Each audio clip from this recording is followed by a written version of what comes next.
ज्ञानतिमिरन्धस्य ज्ञानञ्जनशलाकया चक्षुरुन्मीलितं येन तस्मै श्रीगुरवे नमः। प्रतिक्रिया न यस्येह कुतश्चित् काहिचित् प्रभो स एषा भगवान् कालः सर्वेषां न samagataha. This frightful situation cannot be remedied by any person in this material world.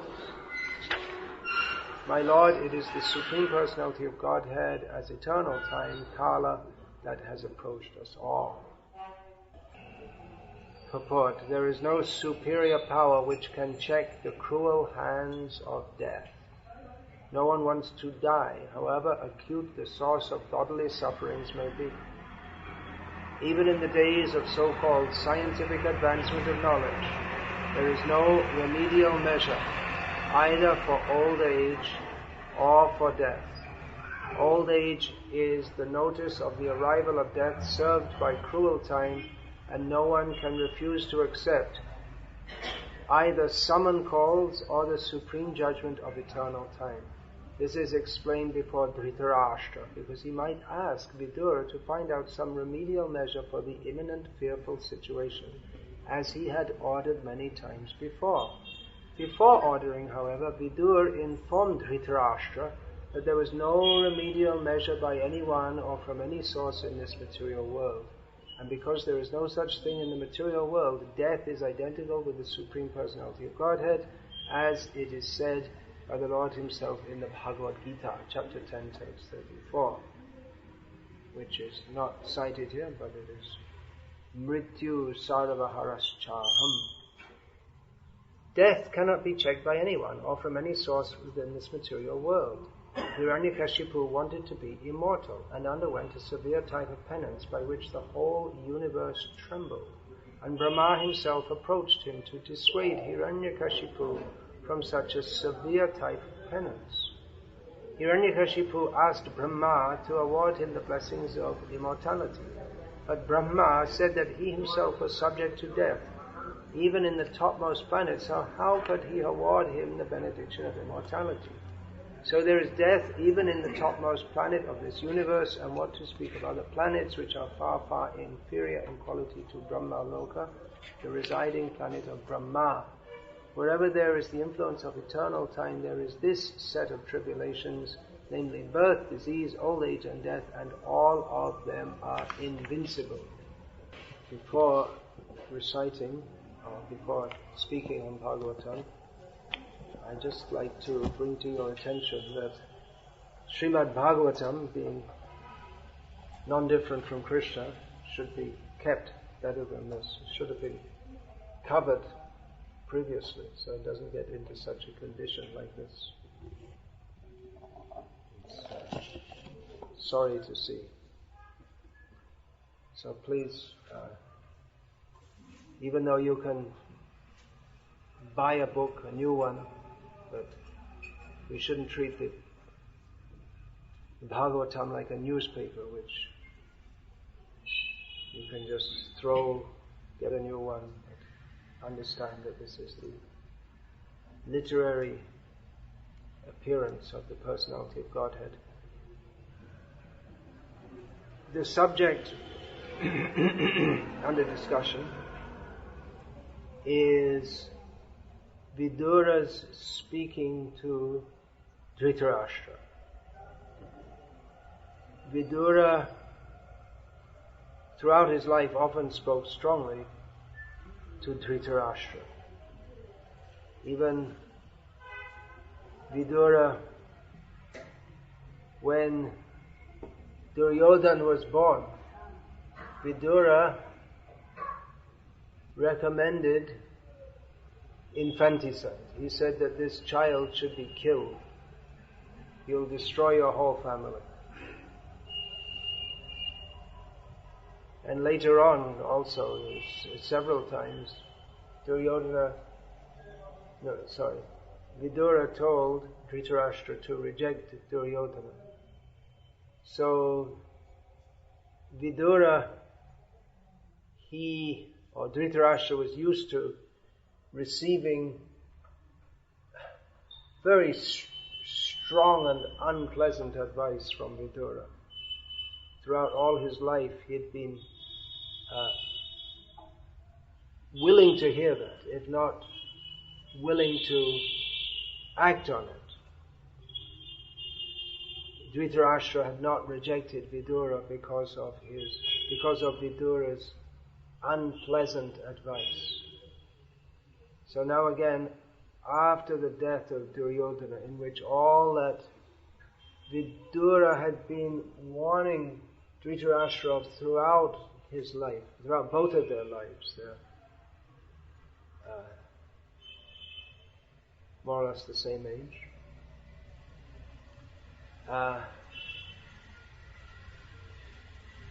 had come to pass. Vidura had warned Dhritarashtra that this child of yours will destroy, he'll be the cause of the destruction of your whole family. So that had actually happened. Now, Vidura is warning Dhritarashtra about an even more frightful situation. Dhritarashtra's own death. Death of others, especially loved ones, is unpleasant. Of course, some people, they take pleasure in the death of others. But for almost everyone, the prospect of death is horrible. The idea that we have to die. The problem with it is that it's not just an idea, it's a fact. And it's unavoidable. It's unavoidable and unpleasant, and therefore people in general don't want to think about it, or they like to think of it in a vague, removed way, just like they may take a life insurance policy. So that means they're thinking about death.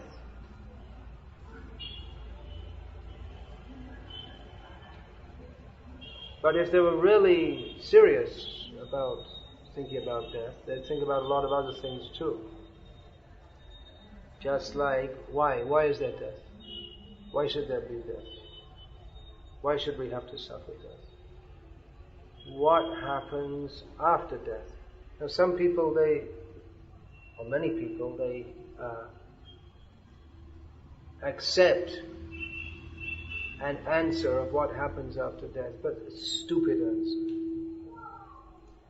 Many people accept that if you simply place blind faith in what someone tells you, then you will be saved. Otherwise you will burn in hell forever.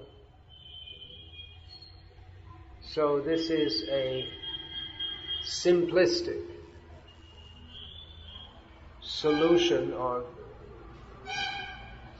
supposed to be solution, to the problem of death. It also circumvents the problem of having to think very deeply about anything, or to try to understand what the actual situation is. It should be that people should think. People should think that the millions of people who profess to believe that after death they will be saved because they believe in some particular doctrine which someone dreamed up, and that others who don't believe it will burn in hell forever.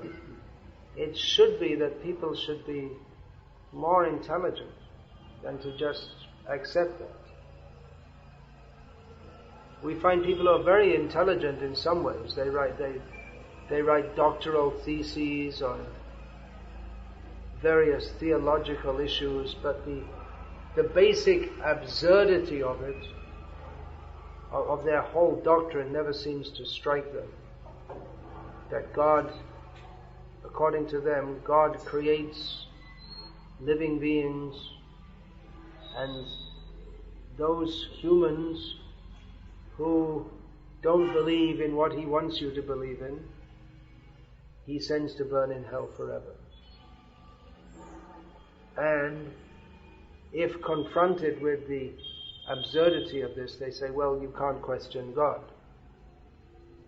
So it's just the way it is. But it's not really questioning God, it's questioning someone's interpretation of God or understanding of God. Is there not a better understanding than this? There is indeed a better understanding of God than simply to say, well, we can't understand. He just tells us to believe in him or burn forever, and we can't understand. So you just have to accept it. Accept it or burn. So Srimad Bhagavatam, which is Krishna himself in literary form, presents a better understanding of God. Of course, we cannot understand fully about him. His knowledge and his intelligence is far superior to ours. But to some extent we can understand.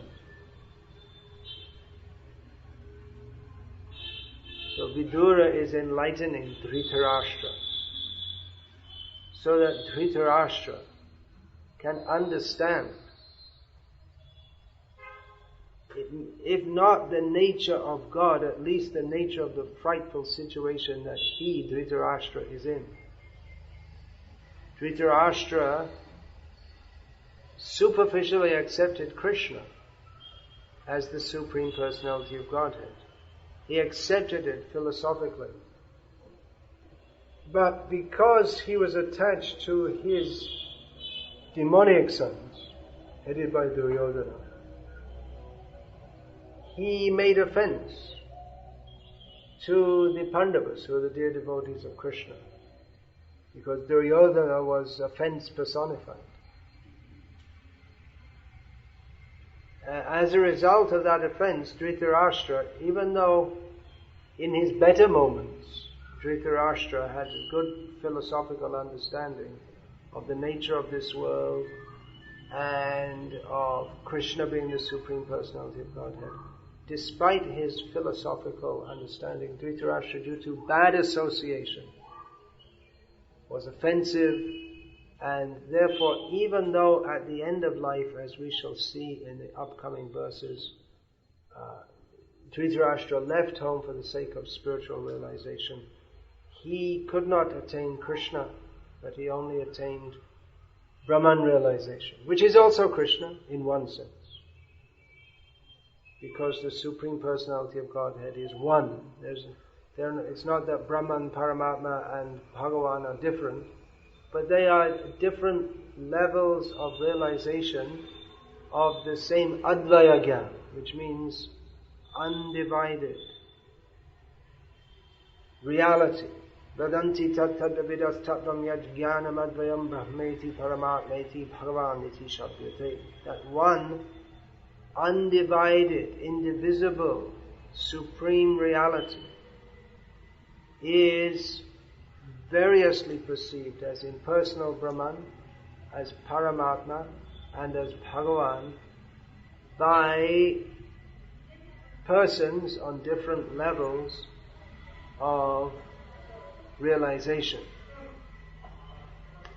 So, the beginning of spiritual consciousness is being presented to to Dhritarashtra by Vidurya.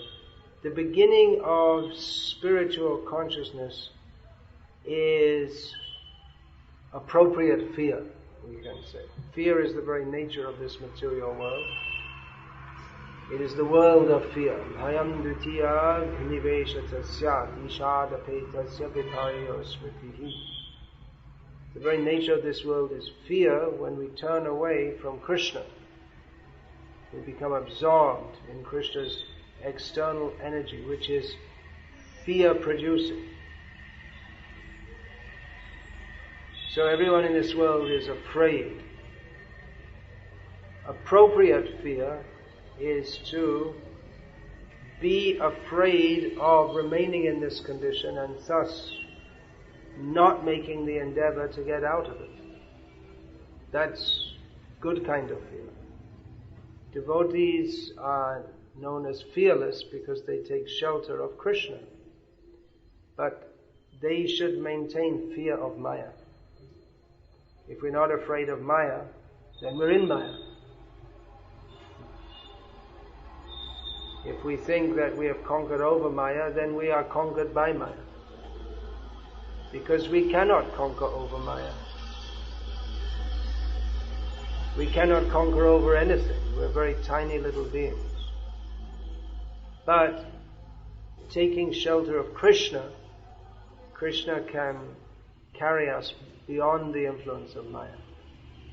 But if we think, I have conquered Maya, then that is an illusion, because Maya is illusion, and she's much more powerful than the bonded jiva.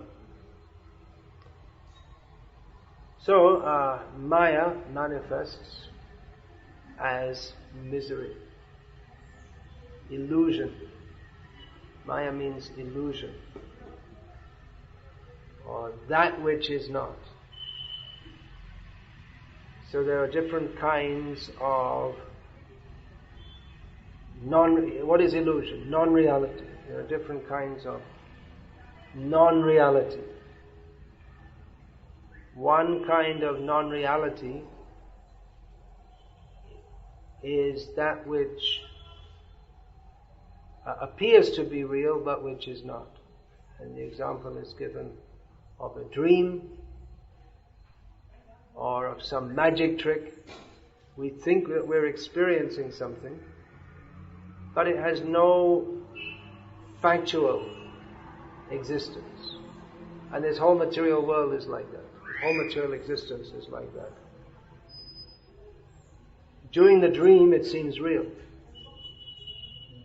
When we wake up, we understand there's nothing actually there. It's just a product of my mind. So, although it seems real, in one sense it can be said to be real because the experience of a dream is real. But because it's temporary and has no factual substance, therefore we say, or it's understood to be not actually real. In one sense, only in a very flimsy sense can a dream said to be real.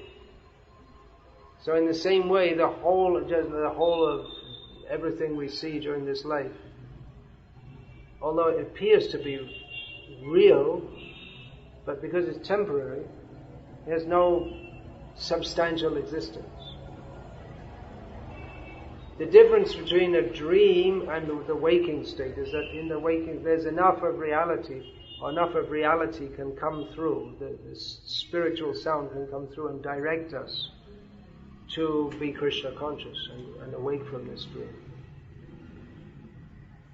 Maybe you've had the experience of, in a dream, dreaming that you've woken up from a dream. Has anyone ever had that experience? Anyone? I've had that. I wake up from a dream and think, wait a minute, am I really awake or am I still dreaming? No, I think I'm still dreaming. So it can be very tricky. Someone may think, now I'm liberated, now I've woken up, but actually you're still asleep. Maybe you woke up from one kind of illusion, but you just transported into another kind of illusion. So that's one kind of non-reality, to perceive everything in this material world as being substantially real. My body, my relatives, everything around me. Whereas it has no actual relationship with who we actually are. Now another kind of non-reality is really another level of non-reality is that which is not even imaginable, just like the horns of a rabbit, or in Bengali it is said, Ghore dim, horse's eggs. Or one that I came across when one devotee, I asked where he got the pineapple from. He said he got it from the person next door, gave it to us. It's growing on his tree. So pineapple trees is another kind of imagination. For those of you who know, which you don't because you live in cities and you think pineapples come from the stall in the bazaar.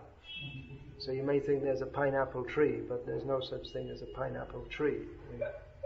They grow from on the ground, plants that grow on the ground. So these are impossibilities, or just something, you might see it in a dream. You might see a pineapple tree in a dream. Or you might see a rabbit's horns in a dream. Or you might in a dream see a horse laying eggs. But it has no substantial reality. So, Vidur is awakening Dhritarashtra. And Dhritarashtra this time Dhritarashtra is philosophically astute, but due to his strong material attachments, he acted in the wrong way. And he would openly tell Vidur, or whoever is advising him, Krishna, that yes, I know what I'm doing is wrong, but I'm just so attached to my son that I can't help it. Well, Duryodhana is not there anymore. And Dhritarashtra is also undergoing the experience of old age at this point. Now, in the previous verse, Vidur has addressed Dhritarashtra as king, Rajan. And in this verse, Vidur addressed Dhritarashtra as Prabhu. And that was the illusion that Dhritarashtra was in, that he is the king, he's very powerful, although it really, even from the real point of view, or political point of view, Dhritarashtra really wasn't powerful. I mean, everyone offered him respect and called him the king, but the actual power lay with Duryodhana. And Duryodhana would not have thought, if Dhritarashtra had opposed him, Duryodhana would have just killed Dhritarashtra or stuck him in prison like Shah Jahan. So Dhritarashtra had this illusion that I am the king. And he had a very strong body, which people who have very strong bodies, generally men, they want to have a very strong body, especially demoniac people.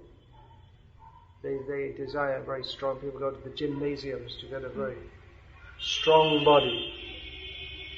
And then they like to show it off. Like this, a strong body. So Dhritarashtra had a very strong body, so strong that even in old age he was capable of crushing Bhima after the battle. He wanted to embrace Bhima and kill him by doing so. So even in old age he was so strong. But his strength was diminishing. In old age, strength diminishes. Practically from the age of, I experienced that practically from the age of 30, that bodily energy starts to decline, and then just the beginning of wrinkles, so you can understand that old age is beginning now. And as you get older, then it has a geometric effect. With each year, the aging process runs quicker, so that sometimes in 5 years, someone who looked still quite healthy and strong at 60, and at 65 they look like a wreck. Recently in Bangladesh, I saw some people who I hadn't seen for 30 years. I remember them as they were, youthful. Now they're old, so I must be like that. My body must be like that also. So, for a thoughtful person, old age is a sign that kala, time, is approaching. Here in this verse, Vidur is telling Dhritarashtra that this frightful situation, old age, it means that Krishna has approached us. So, those who are devotees, they want to be close to Krishna. Krishna approaches everyone, but for non-devotees, in a not very congenial form. Mrityu sarvaharascha. In the form of death, he takes everything away. Dhritarashtra was such a person who, at least he's remembered after death. That saying is there, kirte yasya sajivati. One who has kirti, one who is is famous as a good person. He continues to live by his name even after death. And it could be said also, akirti yasya sajivati. One who is infamous. They are just like Duryodhana, his name Ashvatthama. They're still known even now, Hiranyakashipu, but not for good acts, but for bad acts. But for most people, they even their name won't be remembered very long after their death. What to speak of everything they have is taken away, and even they may think after death I'll be remembered. But that is also forgotten. It must be in Mysore also. In Calcutta, there's so many street names of people who no one knows. Maybe in the history department in the university, people know who they were. There's the statue of Ashutosh Mukherjee. You've all heard of Ashutosh Mukherjee? There's a statue of him in Calcutta, whoever he may be, which 364 days a year the crows pass stool on it, and then once a year they come with the same brush, they sweep the streets with and sweep it all clean, like this. So there are so many. Just recently I was in Mangalore, and so I asked them, who was the last king of Mangalore? And it must have been the king that no one could even say his name. When he was alive, he must have been a very important person. Now no one even knows his name. So, old age is the sign that death is coming. And it's actually Krishna's mercy for those who are intelligent enough to understand it. That the body is declining in all respects. There's so many parts of the body, and they're all capable of going wrong. And even if one of them goes wrong, it causes so much trouble, so much inconvenience and pain. Even this fingernail, if it becomes ingrowing, little fingernail can cause so much pain. Even the tooth, how much pain you can get from one little tooth. So like that, everything in the body, we're not even aware of it. But so many things, just everything can go wrong. And it all causes pain. But for those who are Krishna conscious, they know that this is Krishna's warning that we have to leave soon. Don't be attached to the body. Think, where are you going to go next? And prepare ourselves for death, so that this death can be our last death. Don't get born again. So many times people bring me their children, say it's the child's birthday. So I usually say something nasty like, so how many years have you died now? How many years dead are you? Because actually it's a fact. Every day that we live means, every moment we live, it means we're dying. Every moment gone means it's gone. We're one moment closer to death. So people think a birthday is a celebration, but actually, having come in this material world at all, it's not a matter for celebration. It's something that we should be sorry that we left Krishna.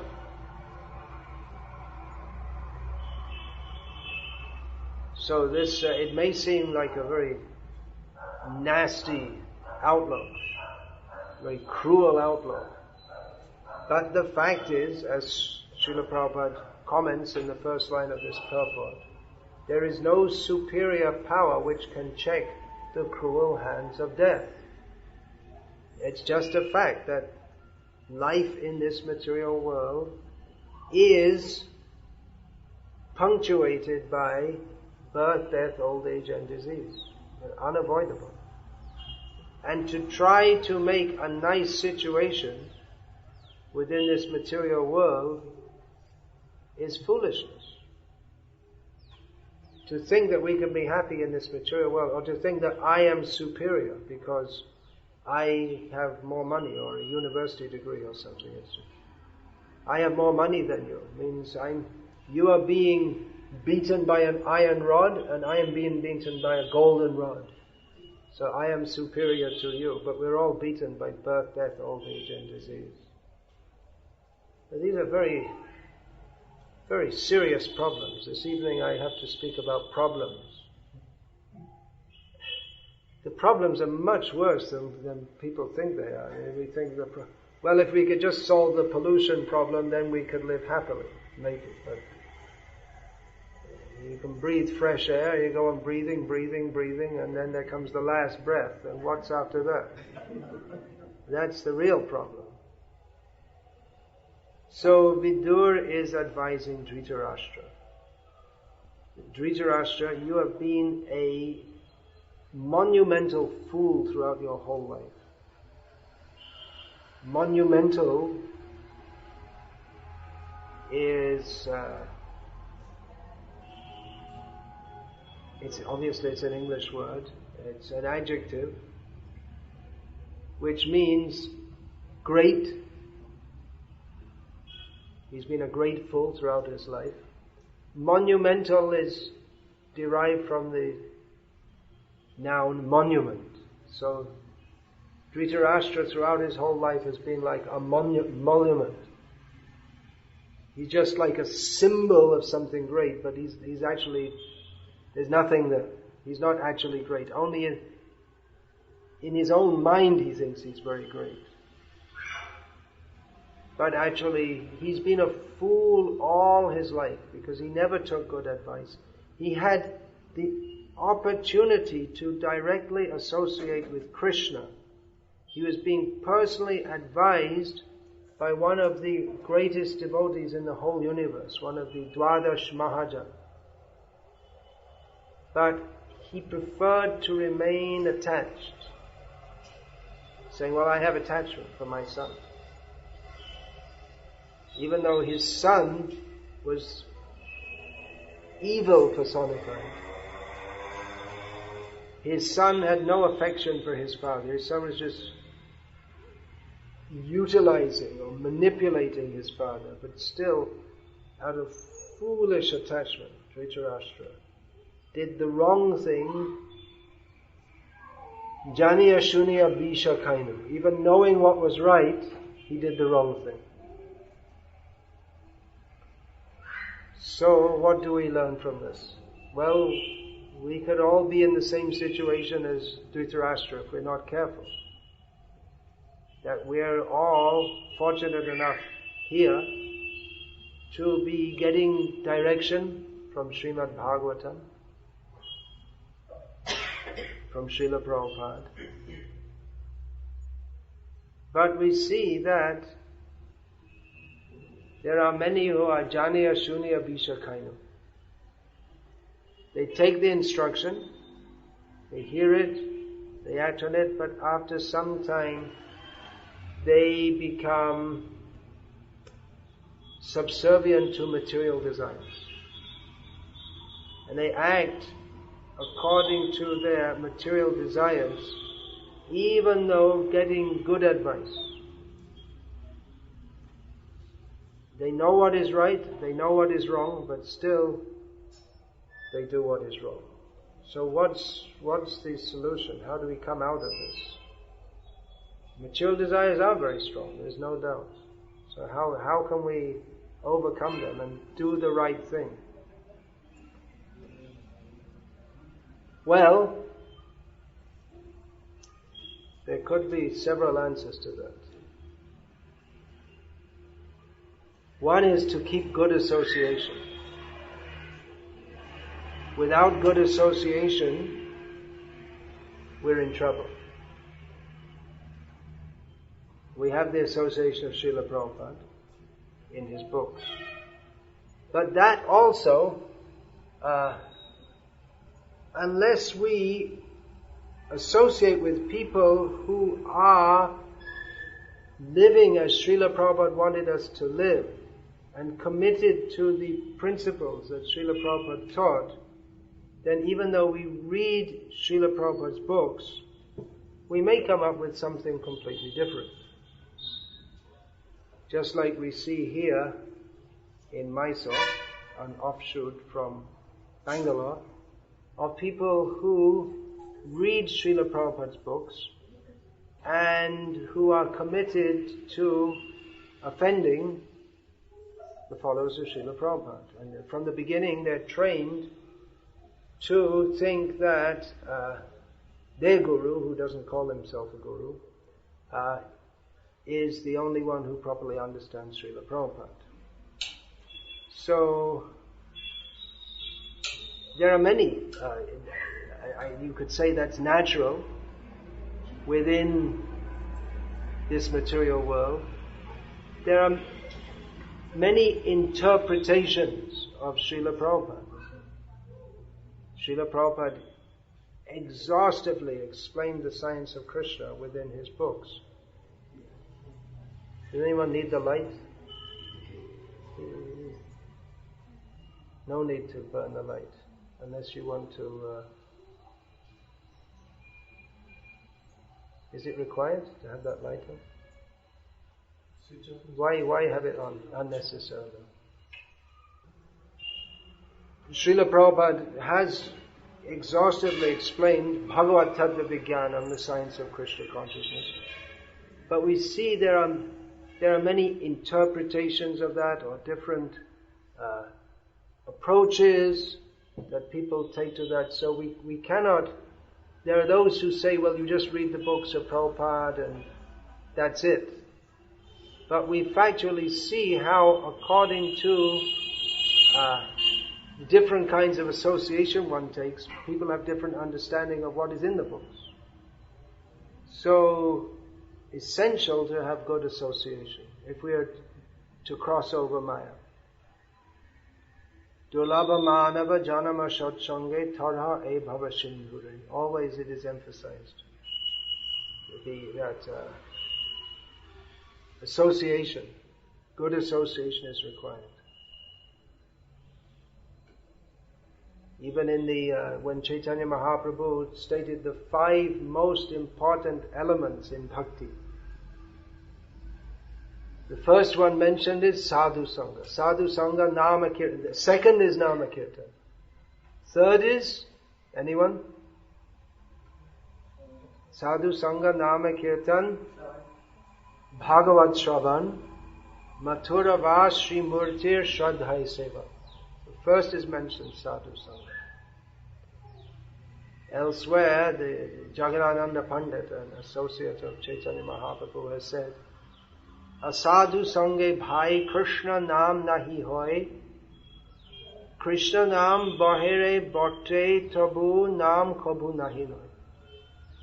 He says that in the association of non-sadhus, or those who are not proper devotees, Krishna, the name of Krishna, who is Krishna, does not manifest. That the syllables, Krishna, may be pronounced, but Krishna does not manifest himself or reveal himself to those who are not devotees. So keeping good association is essential. But then we may say, well, how can I know what is good association? It may be difficult to understand what is good association. Because there may be many people who appear to be saintly and who may be saintly in some ways, but who will not help us to become fully Krishna conscious. One example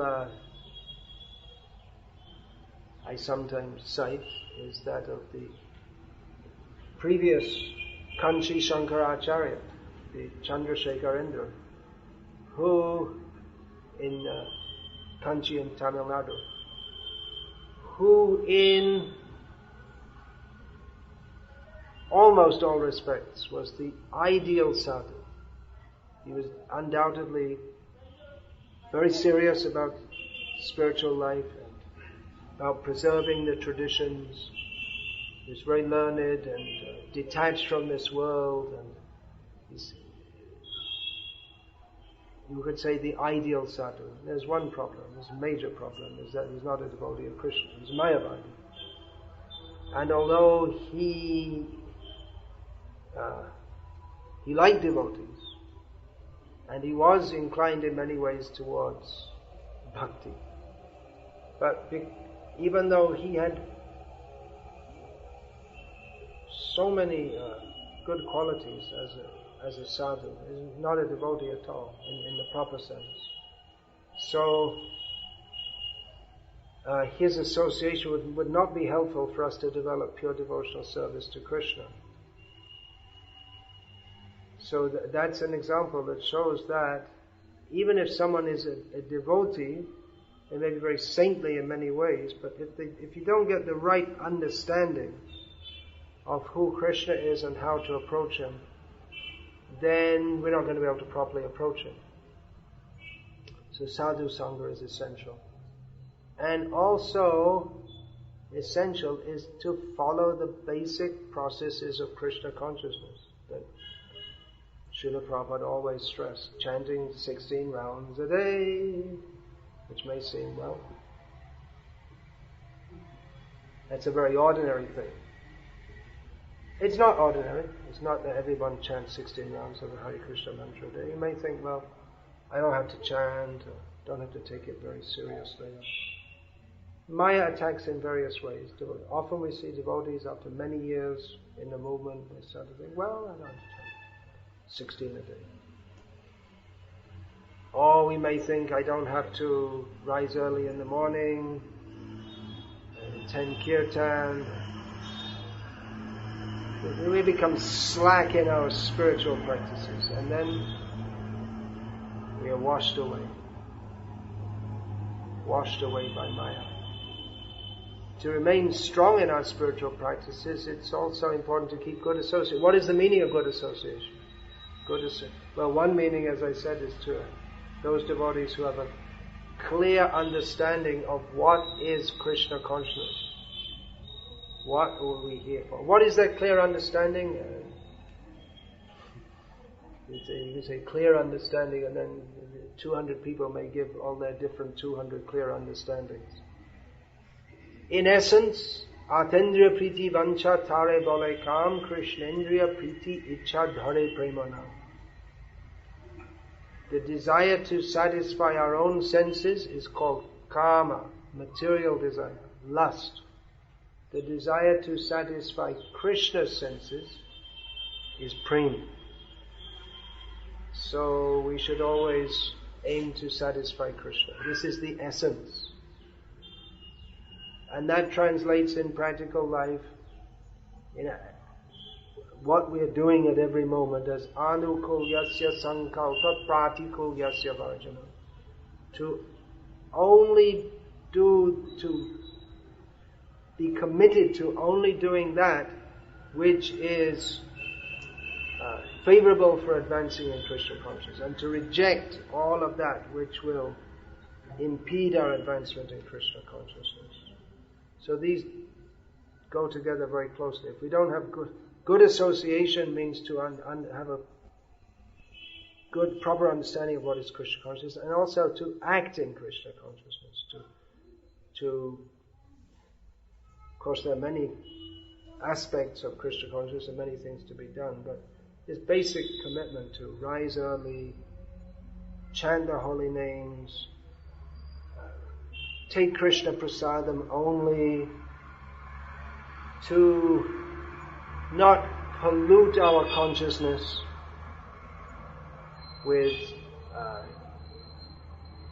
stupid diversions such as going to movies, watching useless things on TV, which means everything on TV. So, theoretical and practical. Clear understanding of what it means to be Krishna conscious and acting on that. So Vidur is preaching to Dhritarashtra, who has wasted his whole life being the king, being a useless king, more of a burden to his citizens than a help. Not that he was deliberately inimical to his citizens, but Dhritarashtra, the difference between Dhritarashtra and Duryodhana on one side and Yudhishthira on the other, is that Dhritarashtra had his own desires to fulfill by being the king, whereas Yudhishthira, he wanted to be the king simply to perform dharma to satisfy Krishna. So that is the difference. Dhritarashtra was also superficially committed to dharma, but he had so many personal desires to fulfill. Therefore he couldn't benefit either himself or the citizens. And that's true of everyone, not only Dhritarashtra. As long as we have, or to the extent that we have, personal desires to fulfill, desires other than to satisfy Krishna, we cannot act in a manner beneficial for ourselves nor for others. So this Vidura is trying to, at the last moment, just try and turn around Dhritarashtra when he really has nothing left. His family is killed. By his foolishness, Dhritarashtra, in supporting Duryodhana, he himself has been the cause of the disaster for his family, and he's still foolishly clinging to the position of thinking himself the king, whereas he's just maintained in his old age. Old age is also a warning to us, in that for someone who is respected, then he becomes gradually useless. Someone is respected because they're physically powerful or they're very prominent in society, but as they become older, then they become unable to function. And then they just have to be looked after like children again, practically. So that's very humiliating or distressful to someone who's been used to being in charge. I'm doing everything here. Just like in Bhakti Godhead, one of my godbrothers wrote an article. This was many years ago. He wrote an article saying how his father, as his father grew old, his father became very distressed because he used to be so big and strong, and he was very commanding and in charge of the family and in charge of his company. And then when he couldn't even walk without someone to help him, he felt, and all he could do was lie on the bed most of the day, and he was no longer in charge. He felt so that he needed someone to help him, whereas always he was the one who helped others. He felt so depressed by all of this. So, happiness turns to distress. The happiness of being the controller turns to the distress of being a helpless invalid. Time smashes our pride. One who is fortunate enough to hear this description of old age spoken by Vidura to Dhritarashtra, they may take note of this to become fully Krishna conscious and utilize old age not for, as most people in old age, they just sit in front of the TV and that's it, and they just wither away, having their consciousness filled with all kinds of disgusting impressions, and they die. What kind of birth do they get after they spend the last 10 years of their life watching TV? And what kind of birth they're going to get is unimaginable. But a devotee takes old age as the sign to become completely detached from this material world and to intensely hear and chant about Krishna, and in this way prepare for going back to Godhead, back to Krishna. Hare Krishna. I won't say more now unless there are any other questions about this. No questions? Yeah. People who are offensive to Prabhupada's movement. Many people keep telling us that they are growing so much. They are so followed, they are so following strictly, so what is different with me and them? They are so doing so much teaching, they are doing so many activities. Yeah, I was just using that as an example of how people reading the same book, Srila Prabhupada's books, they may have different understandings of Prabhupada's teachings according to their association.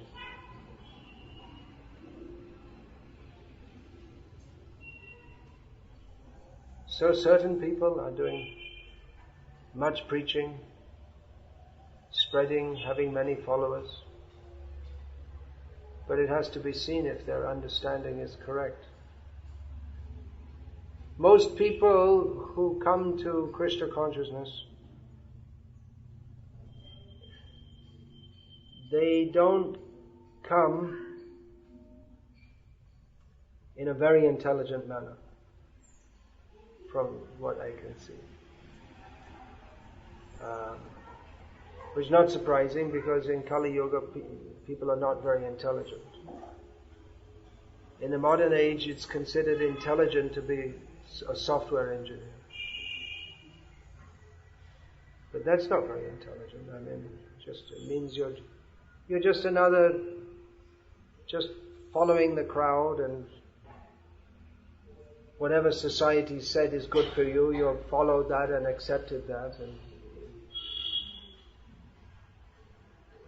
is that really the goal of life, to be a software engineer? Is that really fulfilling? Is it actually helpful to human society? Well, it's helpful to human society under the terms that certain people have dictated.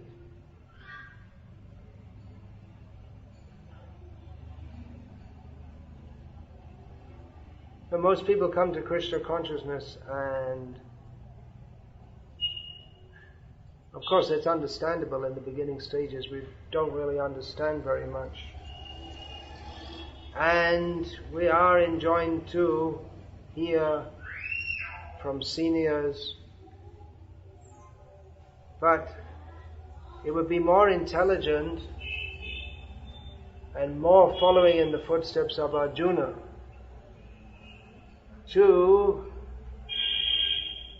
try to understand Krishna consciousness rather than just accept it as others explain it to us, just like we may get a Bhakti Shastri degree or whatever.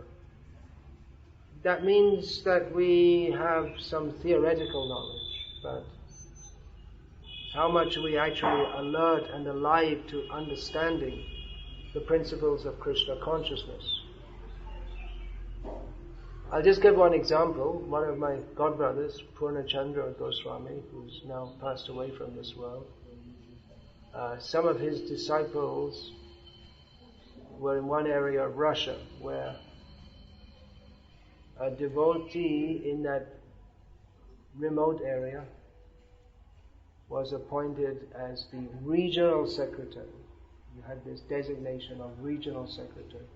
So he called together a meeting of all the devotees and said that as the regional secretary, you should accept me all as your Shiksha Guru. And Purnachandra Goswami said to me that among all the several hundred devotees present there or whatever, only the very few who are his disciples, they said, well, wait a minute. They questioned that and said, you can't just impose yourself as a Shiksha Guru. We have to accept. We have to want you to be our Shiksha Guru. You can't just say, I am your Shiksha Guru. So they were able to say that because they'd been trained by him to understand the philosophy of Krishna consciousness in an intelligent manner which could be actually beneficial to them. Otherwise, as Karl Marx noted, religion is often a means to exploit and manipulate people. So that can be done with, you take Prabhupada's statements that one should follow authorities, and that one should follow authorities is practically predictably been, it's much misusable and has often been misused. That's practically inevitable in a religious institution. But one who is intelligent enough won't be misled by people who claim to have divine dispensation for everything they say and do just because they happen to have some or have been appointed to some position of authority. That doesn't mean we reject authority out and out. The general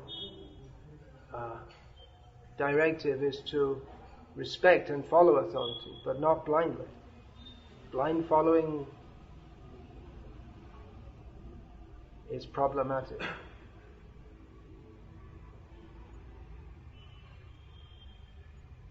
So, this group may be expanding. There's a group over the road, just over there. They're expanding also. But whatever little I know about them, I thought that I was just saying that when we came in, if someone actually sat down and tried to dream up the most bogus philosophy possible, they'd probably come up with something like that. It's just so amazingly bogus, and it just shows that you can if you have enough chutzpah, that's sahas, I guess you say it's a similarly close enough word, sahasam. just brashness. You can propagate anything and you'll get some followers. Now, I could have become God years ago. I could still become God today. Theoretically. I could go around and say, I'm God.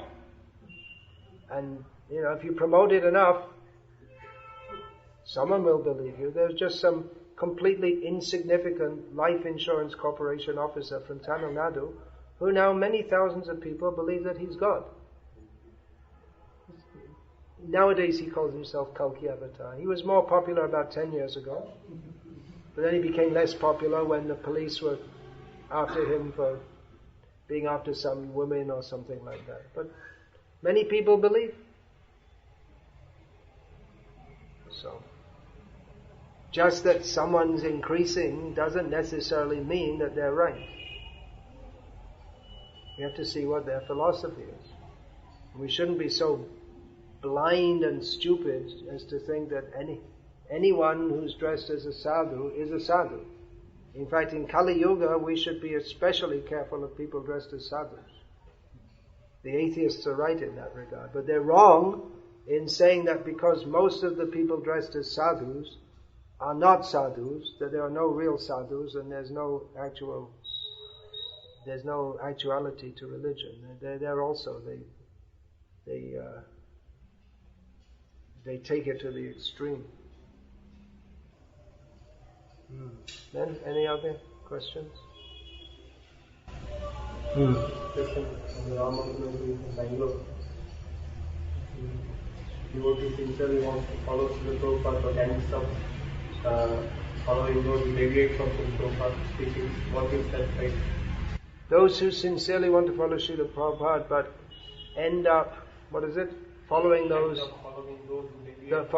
who deviate. What is their fate? Well, if they're really sincere, then they should get the opportunity to come to the right thing. Ultimately, Krishna's in everyone's heart.